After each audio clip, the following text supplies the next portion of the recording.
कर्नाटक की उत्तर दिशा में चंदन का एक घना जंगल था। इतना घना कि दिन में भी उसमें रात जैसा अंधेरा रहता। जंगल के बीचों बीच एक प्राचीन मंदिर था। उसी में एक ओर उस मंदिर के पुजारी और उनकी पत्नी रहते थे। वे दोनों अंधे थे। उनके कोई संतान नहीं थी। इस बात का उन्हें बहुत दुख था। उन्हें जंगल के अंधेरे से कोई अंतर नहीं पड़ता था, परंतु सूर्य का प्रकाश नहीं मिलने से जंगल के फलदार वृक्ष सूखने लगे थे। पुजारी की पत्नी को 2 लोगों के लिए भोजन की व्यवस्था करना भी अब कठिन हो रहा था। जैसे तैसे वे इस आशा के साथ समय बिता रहे थे कि जैसे सबके दिन बदलते हैं, कभी उनके भी दिन बदलेंगे। उनका पूरा समय मंदिर की देखभाल में ही बीतता। एक दिन वहाँ एक सन्यासी आया। उसने पुजारी दंपत्ति से भिक्षा मांगी। पुजारी की पत्नी जंगल में गई, जो भी फल मिले उसे लाई। घर में जो कुछ भी रूखा सूखा था उससे अतिथि का सत्कार किया। सन्यासी उनकी सेवा से प्रसन्न हुए और बोले, बस मैं तुम दोनों की सेवा से प्रसन्न हूँ। तुम्हारी कोई इच्छा हो तो बताओ। अंधे पति पत्नी ने एक साथ कहा, अतिथि देवता, हम दोनों बूढ़े हो रहे हैं। हमारी देखरेख करने वाला कोई नहीं है। हमें संतान की कामना है। सन्यासी ने वरदान दिया, ऐसा ही होगा। आपके यहाँ कन्या पलंग पोष लेकर सौदागर जंगल से दूर निकल आया। उसे जंगल के दूसरी ओर महल दिखाई दिया। उसे आश्चर्य हुआ कि यह महल कहाँ से आया। इसके पहले तो उसने इस महल को कभी नहीं देखा था। वास्तव में वहाँ राक्षस राजा का माया महल था। वह राजा बहुत क्रूर और दुराचारी था। लोगों को मारता पीटता, जिसकी जो चीज़ उसे अच्छी लगती उसे छीन लेता। जब लोग रोते चिल्लाते तो वह खूब हंसता। उसके महल के आसपास कोई पशु पक्षी तक नहीं आते, क्योंकि वह सबको मारकर खा जाता। चिड़ियों की चहचहाहट सुनकर वह क्रोध से भर जाता। इसलिए लोग उसे राक्षस राजा कहते थे। अब इसे संयोग ही कहेंगे कि सौदागर सीधे इसी राजमहल में पहुंचा। वहां रानी ने जब पलंग पोष देखा तो वह उन्हें बहुत पसंद आया। उन्होंने उसे सौदागर से मुंह मांगे दाम देकर खरीद लिया। रात को जब राजा और रानी उस पर सोए तो उनके आश्चर्य का ठिकाना ना था। वे जिस ओर सोते उस ओर काढ़ी गई ऋतु का उन्हें वैसा ही आभास होता। रानी की ओर ग्रीष्म ऋतु थी, उन्हें पसीना आ रहा था। राजा की ओर सर्दी का दृश्य था। ठंड के मारे उनके दांत किटकिटाने लगे। उन्हें समझ में आ गया कि यहाँ इस पलंग पोष पर बनाए गए दृश्य का ही कमाल है। जैसे तैसे सवेरा हुआ। राजा ने उस सौदागर को दरबार में लाने का हुक्म दिया, जिससे रानी ने उसे खरीदा था। राजा के सिपाही सौदागर को खोजने निकल पड़े। अंत में वे सौदागर को राजा के सामने ले आए। सौदागर डरते डरते राजा के सामने खड़ा हो गया। राजा ने पूछा, तुम यहाँ पलंग पोष कहाँ से लाए? सौदागर बोला, चंदन के जंगल के बीच में एक प्राचीन मंदिर है। उसी मंदिर के अंधे पुजारी की कन्या ने इसे बनाया। मैंने उससे ही इसे खरीदा था। राजा तो राक्षस था ही। उसके मन में यह बात आई कि जिसके हाथ की कशीदाकारी इतनी सुंदर है, वह स्वयं कितनी सुंदर होगी। मैं तो उसे अपनी रानी बनाऊंगा। उसने सैनिकों को आदेश दिया, तुम्हें पता नहीं कि हमारे राज्य में इतना अच्छा काम करने वाली लड़की रहती है। जाओ उस पुजारी की कन्या को हमारे सामने लेकर आओ। सैनिक जब जंगल के मंदिर में पहुँचे तो अक्का अपने माता पिता को भोजन परोस रही थी।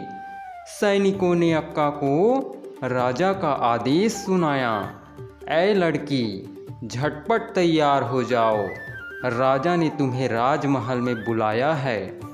अक्का ने पूछा, पर मुझे क्यों? बस कोई सवाल मत करो, जल्दी चलो। अक्का ने कुछ सोचा और उत्तर दिया, मैं अभी अपने अम्मा अप्पा को भोजन करा रही हूँ, इसके बाद मुझे उनके लिए संध्या के भोजन की व्यवस्था भी करनी है। ये सब करने के बाद ही मैं आप लोगों के साथ चलूँगी। सैनिकों ने उसकी एक न सुनी, वे उसे जबरदस्ती उठाकर ले आए। राजा ने जब अक्का को देखा तो उसकी सुंदरता पर चकित रह गया। उसने तुरंत उसके सामने विवाह का प्रस्ताव रखा। उसका हाथ पकड़कर चूमते हुए बोला, तुम्हारे हाथों में जादू है, तुम्हारी उंगलियां कितनी कोमल है, तुम इतनी सुंदर हो, इतनी अच्छी कढ़ाई करती हो, अब तक मुझे तुम्हारे बारे में पता क्यों नहीं चला? मैं तुमसे अभी विवाह करना चाहता हूँ। अक्का निर्भीक और निडर थी। उसने अपना हाथ जोर से छुड़ाते हुए कहा, व्यर्थ की बातें मत करो, मुझे घर जाने दो। मेरे अंधे माता पिता मेरी राह देख रहे होंगे, मुझे घर में बहुत काम है। राजा कहाँ मानने वाला था, उसे तो कोमलांगी अक्का को अपनी दुल्हन बनाने की धुन सवार थी। उसने अक्का को कैद कर लिया। अक्का बहुत रोई, गिड़गिड़ाई, पर राजा ने नहीं माना।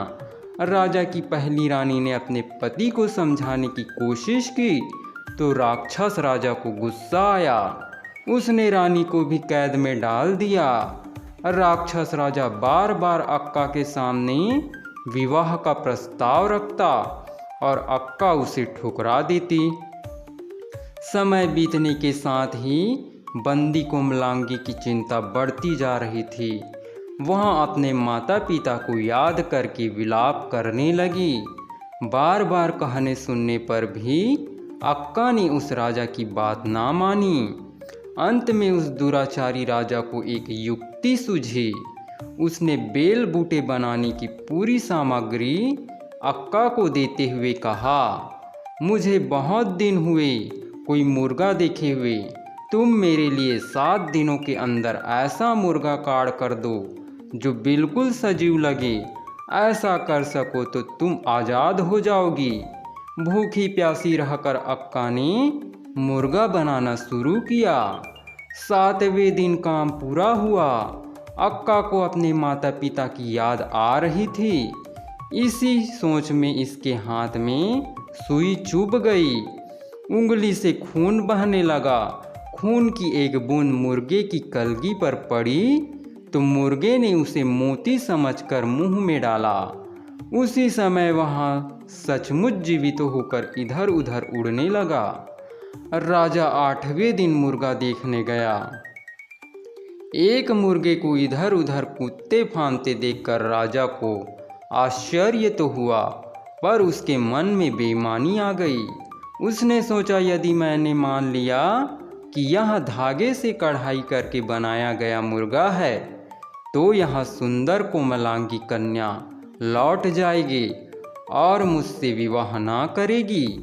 यह वहाँ अक्का को अपनी ओर खींचकर बोला, यह मुर्गा तो पहले से ही महल के आसपास घूमता फिरता था, तुम्हारा कशीदेकारी वाला मुर्गा कहाँ है?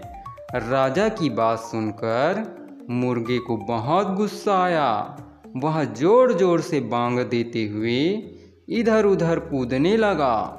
इस पर भी राजा ने अक्का को नहीं छोड़ा तो मुर्गा राजा की दाढ़ी पर झपटा और उसे नोचने लगा। राजा ने अक्का को छोड़ते हुए कहा, अभी तो मैं तुम्हें छोड़ देता हूँ, तुम्हें 1 हफ्ते का समय देता हूँ। इस बीच हमारे लिए जंगल में घूमता नाचता मोर बना कर दो, तभी तुम्हें छोड़ूंगा, नहीं तो जिंदगी भर तुम्हें यहीं कैद में रहना होगा। तुम्हारे अंधे माता पिता को भी कैद में डाल दूंगा। बेचारी अक्का रात दिन लगाकर फिर से मोर बनाने में जुट गई। 7 दिनों में मोर बन गया। अक्का को अपने माता पिता की याद आई तो आँखों से आंसू बहने लगे। उसने अपने आंसुओं से एक लकीर खींची ही थी कि तभी राक्षस राजा आया। उसने देखा कि अक्का का बनाया मोर इतना सजीव था कि लग रहा था जैसे वह सचमुच नाच रहा है। इस पर भी राजा का मन नहीं भरा। वह बोला, यह कोई मोर है? यह तो सांप जैसा है। मैंने तुम्हें मोर बनाने को कहा था। अब या तो यहीं बंदी रहो या मुझसे विवाह के लिए हाँ करो। अक्का ने जब यह सुना तो आंसुओं से बनाई लकीर की ओर देखा। देखते ही देखते वह लकीर सचमुच के सांप में बदल गई। अगले ही क्षण उस सांप ने राक्षस राजा को डस लिया। राक्षस राजा मर गया। राजा की मरते ही लकीर सूख गई और सांप अदृश्य हो गया। अक्का ने राजा की पहली रानी को कैद से छुड़ाकर राक्षस राजा का राज्य उन्हें सौंप दिया। कढ़ाई वाला मोर सजीव मोर बनकर अक्का और उसके माता पिता को पीठ पर बैठाकर आसमान में उड़ गया। इसके बाद अक्का को किसी ने नहीं देखा। लोगों का विश्वास है कि अक्का आसमान में आज भी उसी तरह सुंदर सुंदर कसीदाकारी करती रहती है, जो हमें वर्ष के बाद आसमान में रंग बिरंगी इंद्रधनुष के रूप में दिखाई देती है।